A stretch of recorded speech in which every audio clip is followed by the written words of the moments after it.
Assalamualaikum adik-adik.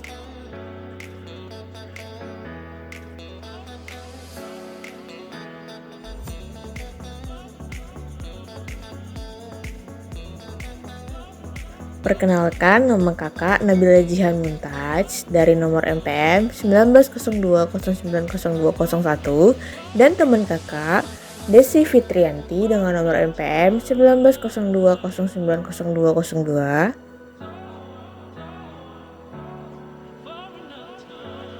Mata kuliah pembelajaran matematika di kelas tinggi, kelas 5D pagi, Prodi Pendidikan Guru Sekolah Dasar, Fakultas Keguruan dan Ilmu Pendidikan Universitas Muhammadiyah Sumatera Utara.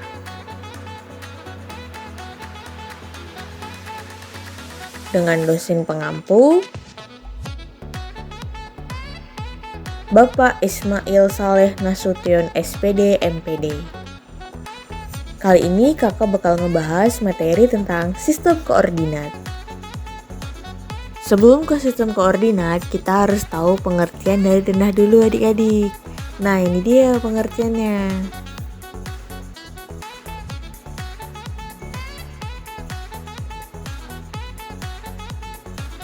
Denah merupakan gambaran yang menunjukkan suatu tempat atau bidang datar. Fungsi denah untuk memudahkan kita dalam menemukan lokasi atau tempat.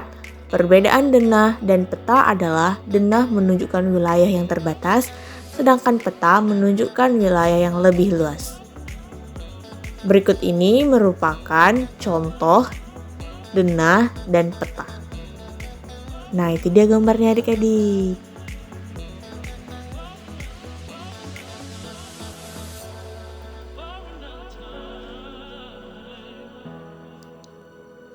Arah mata angin. Untuk memahami letak suatu denah, kita perlu belajar arah mata angin. Mata angin merupakan panduan yang digunakan untuk menentukan arah. Mata angin umumnya digunakan dalam navigasi, kompas, dan peta. Ada 8 arah mata angin yang bisa digunakan pada denah atau peta. Ini dia contoh mata anginnya. Antara dua mata arah angin membentuk sudut dengan besar tertentu. Antara utara dan timur membentuk 90 derajat. Antara barat dan barat laut membentuk 45 derajat. Membaca denah sederhana. Kalian bisa perhatikan gambar denah berikut agar bisa lebih memahami cara menemukan suatu lokasi pada denah. Nah, ini dia contoh gambarnya.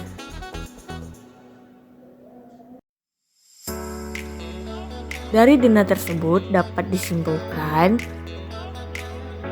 sebagai berikut. 1. Kantor pusat di sebelah selatan rumah sakit, sebelah barat masjid, sebelah timur sekolah.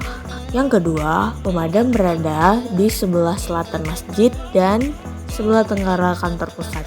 Yang ketiga, perpustakaan berada di sebelah utara sekolah dan sebelah barat rumah sakit.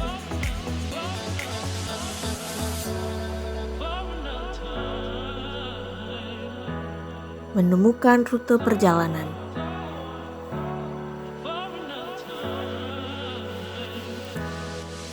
Rute perjalanan dari satu tempat ke tempat lain dapat dijelaskan dengan petunjuk arah mata angin. Tuliskan rute dari rumah Farah menuju ke sekolah. Ini dia rutenya adik-adik.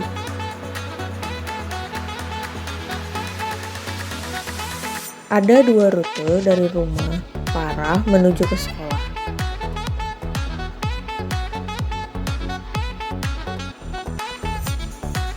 Yang pertama, ke utara melalui Jalan Mawar, kemudian belok ke kiri atau ke arah barat melalui Jalan Melati, sekolah berada di ujung jalan. Yang kedua, ke selatan melalui Jalan Mawar, kemudian belok ke arah barat melalui Jalan Anggrek, kemudian di pertigaan belok ke arah utara melalui Jalan Dahlia, lalu di pertigaan belok ke arah barat melalui Jalan Melati, sekolah di ujung jalan. Koordinat letak suatu tempat. Letak suatu tempat pada denah dapat digambarkan dalam peta bersusun dalam baris dan kolom yang disebut dengan bidang koordinat. Perhatikan contoh berikut ini. Nah, ini dia contohnya adik-adik. Kita kerjain bareng-bareng ya. Rumah Adi terletak di koordinat D4.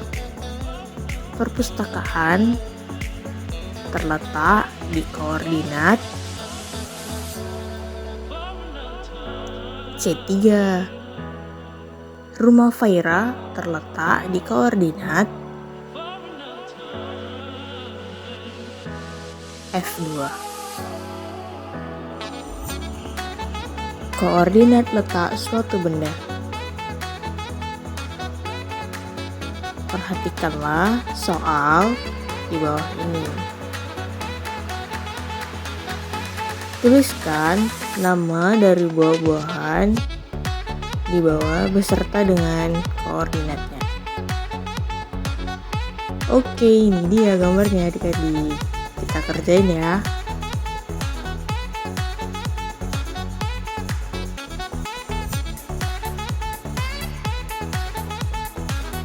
Yang pertama ada buah anggur terletak di koordinat C4. Semangka terletak di koordinat B3. Buah apel terletak di koordinat D3. Buah jeruk terletak di koordinat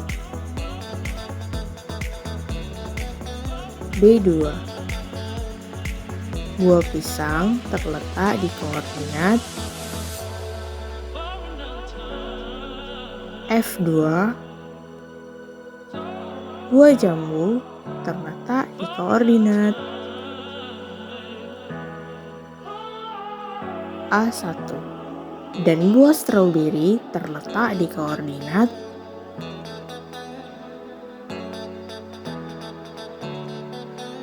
E1.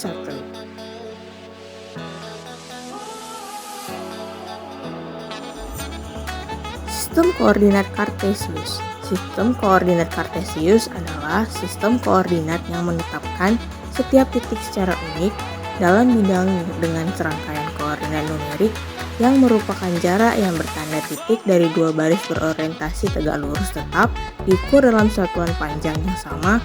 Pada koordinat Kartesius terdapat dua garis yang saling tegak lurus dan berpotongan pada sebuah titik yang disebut dengan pangkal. Garis-garis ini kemudian disebut dengan sumbu koordinat.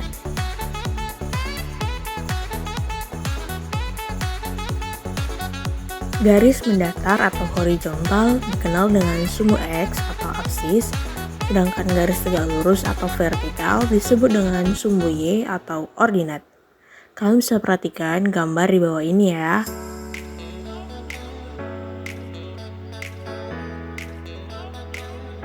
Nah, ini dia contoh dari sumbu X dan sumbu Y ya adik-adik.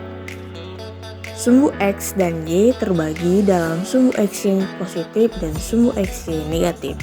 Sumbu X positif adalah nilai-nilai X dari pusat koordinat O 0,0 ke arah kanan, sedangkan sumbu X negatif ke arah kiri. Sementara itu, sumbu Y positif yaitu nilai-nilai Y dari pusat koordinat O 0,0 ke arah atas dan untuk sumbu Y negatif ke arah bawah.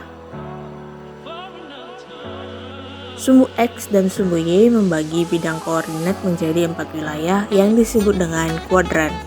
Sehingga bidang koordinat terbagi menjadi 4 kuadran. Penomoran kuadran diurut menurut arah yang berlawanan dengan arah jarum jam. Nah, ini dia contoh gambar dari kuadran ya adik-adik.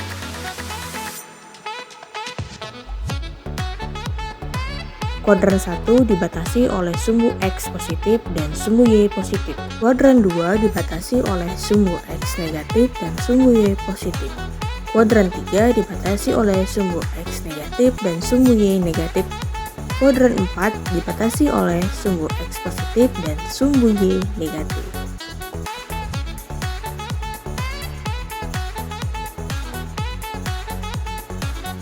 Contoh soal: tentukan posisi atau letak titik koordinat pada bidang kartesius, titik-titik koordinat di bawah ini, dan sebutkanlah pola bangun apakah yang terbentuk. Koordinat titik P, min 4,2, koordinat titik Q, 5,2, koordinat titik R, 3,-3, koordinat titik S, min 6,3.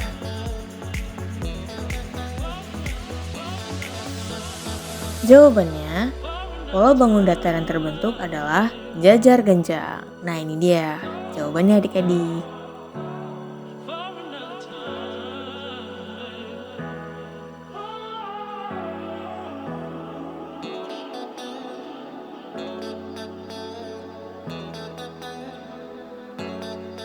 Bagaimana? Apakah kalian sudah paham adik-adik? Segitu dulu video dari kakak. Terima kasih. Assalamualaikum warahmatullahi wabarakatuh.